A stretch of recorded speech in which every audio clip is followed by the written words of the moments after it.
American lion versus short-faced bear. Who would have won this prehistoric battle?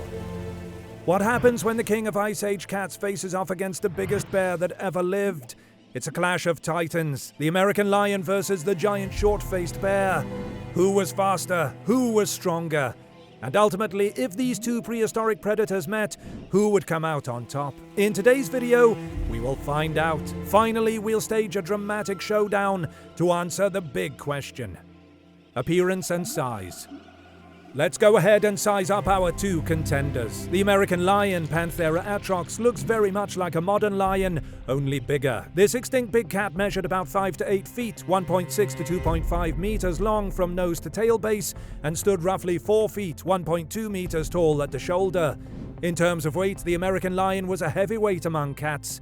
Scientific estimates suggest that average males weighed around 545 pounds, 247 kilograms, which is larger than most African lions today.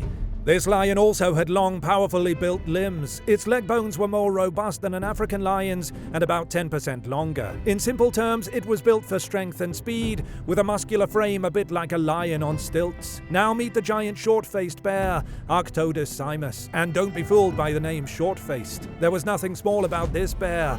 The name comes from its relatively short snout, not its height. In reality, this was one of the largest bears ever. On all fours, it stood about 5 to 6 feet, 1.5 to 1.8 meters at the shoulder, literally as tall as an adult human, just at shoulder height. When this bear reared up on its hind legs, it could reach 11 to 12 feet, 3.4 to 3.7 meters tall. Imagine coming face to face with something that could look into a second-story window. In museum displays, claw marks attributed to short-faced bears have been found 15 feet up on cave walls, showing how tall they could reach. As for weight, the short-faced bear makes even the biggest lion look small. Many adult Arctodus are estimated in the range of 1,500 to 1,760 pounds, 700 to 800 kilograms for large males. Habitat and time period. Both the American lion and the short-faced bear roamed the wilds of North America during the late Pleistocene Ice Age. In fact, they were likely neighbors in many regions and may have encountered each other in the ancient Great Plains and woodlands. The American lion lived roughly from about 129,000 years ago until around 13,000 years ago. Its fossils have been found from Canada down to Mexico, spanning a huge range. This lion favored open habitats like savannas, grasslands, and plains, similar to the open country where African lions roam today. For example, American lion bones have been discovered in places ranging from Alberta and Wyoming to Texas and even as far south as Peru. They mainly kept to more open areas and avoided dense forests where another big cat, the Ice Age jaguar, dominated. The giant short-faced bear was around even earlier and survived slightly longer. It appeared about 800,000 years ago and persisted until roughly 11,000 years ago, when the Ice Age megafauna began to vanish. This bear had an extensive range across North America. Fossils of Arctodus simus have been found from Alaska in the far north down to Mississippi in the south, and from the west coast to parts of the east. In fact, it was one of the most common large bears of its time. Many remains have been unearthed in places like the La Brea tar pits in southern California. The short-faced bear likely preferred wide-open woodlands, valleys, and plains where it could use its long legs to cover great distances in search of food. Its limb proportions suggest it was a bit of a long-distance roamer or runner compared to today's grizzlies. Did they meet? Since both species lived at the same time in North America and often in overlapping regions, it's quite possible they encountered each other in the wild. An American lion hunting a bison might have to watch out for a short-faced bear looking to steal the carcass. Their coexistence sets the stage for our big question: if they confronted each other, what would happen? Diet and hunting style. Despite both being top predators, the American lion and the short-faced bear likely had very different lifestyles and feeding habits. American lion was the hunter. Panthera atrox was a carnivore through and through, much like modern big cats. Its diet was the Ice Age version of a lion's menu. Evidence from fossil sites and isotope analyses suggests American lions preyed on large herbivores of their day. We're talking deer, ancient horses, camels, bison, young mammoths, even giant ground sloths, basically any sizable hoofed animal or megafauna it could catch. These lions were built as ambush predators, With their agility and strength, they likely stalked prey and launched short bursts of speed to take down targets, similar to African lions or tigers. We don't know for sure if American lions lived and hunted in prides like modern lions. There's some speculation they might have, since working together would help bring down huge prey, but evidence is not conclusive. Even alone, though, a single American lion would have been a fearsome hunter. It had sharp 4-inch claws and powerful jaws to grip and dispatch its prey. Imagine a giant lion sneaking up on a prehistoric bison.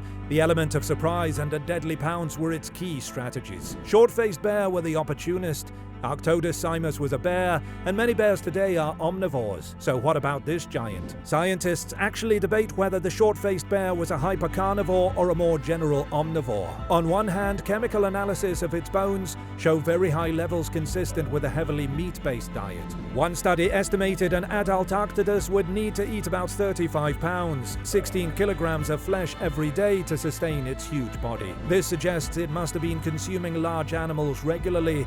Its teeth and skull shape also have adaptations for slicing meat.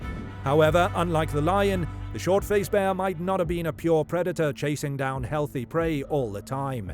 Its legs were long and somewhat slender for a bear of that size, which could mean it was built more for speed than for grappling. In fact, with those long legs, it could probably run at 30 to 40 miles per hour, 50 to 70 kilometers per hour in short bursts. A popular idea is that the giant bear was a bully scavenger or kleptoparasite, meaning it used its size and strength to intimidate other predators and steal their kills. With its imposing height and roaring presence, it likely had little trouble making others flee. Of course, the short-faced bear probably also ate some plant material when meat was scarce.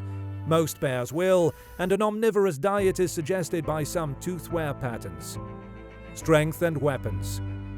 Before we get to the grand finale, let's compare their built-in weaponry and strengths. American lion was equipped with the classic big cat arsenal: strong jaws, sharp teeth, and lightning-quick reflexes. Its canines could puncture thick hides, and its jaw muscles delivered a powerful bite. How powerful? One estimate pegs the bite force of a large American lion at around 1800 psi, enough to crush through bones.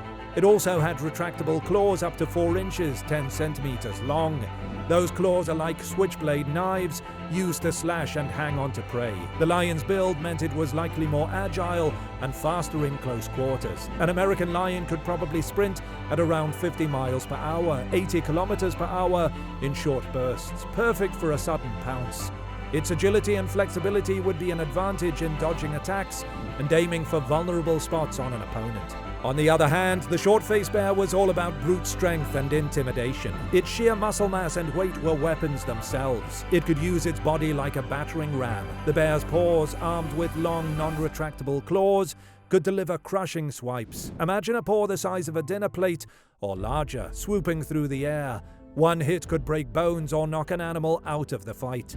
Modern brown bears can decapitate a moose with a single blow. A short-faced bear was even larger and likely just as ferocious with its strikes. The bear's jaws were also immensely strong. While we don't have an exact bite force number for Arctodus, consider that today's polar bears and grizzlies can crunch through bones and seal skulls with ease.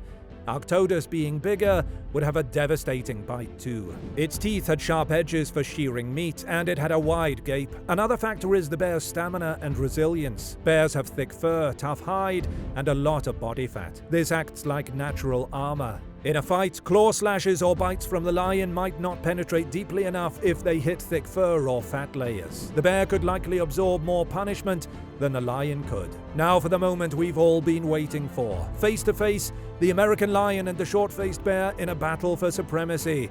Who wins? To make this realistic, let's set the scene based on what we know. In a realistic head-to-head confrontation, the short-faced bear is the likely winner. The bear's huge size, weight, and strength trump the lion's advantages in most cases. An American lion simply would struggle to overcome an opponent that might outweigh it by half a ton. It's a bit like a heavyweight wrestler versus a middleweight fighter. The lion is fierce, but the odds are stacked against it. Experts generally agree that the bear would overpower the lion in a majority of encounters. The lion's claws and speed would certainly make the bear work for it, and the lion could possibly inflict some wounds or escape, but if it's a fight to the finish, the bear's power is just too much. To put it plainly, the giant bear would win this Ice Age showdown more often than not. However, it's worth noting that in nature, such fights would be rare. The lion would usually choose to live to fight another day, avoiding a full-on brawl with a bear that big. Predators don't fight for no reason. A serious injury could mean death from infection or inability to hunt later. So the smart move for the lion is to back off and let the bear have the prize. The short-faced bear takes the crown in this prehistoric battle, thanks to its enormous size and strength. The American lion, as formidable as it was, just meets a foe here that it cannot overcome head-to-head. It's a bit of a sad day for the king of beasts, but hey, even kings bow to bigger kings. In the end, the bear would enjoy the stolen meal, and the lion would slink away bruised but alive, a humbling lesson in the harsh hierarchy of the Ice Age wilderness.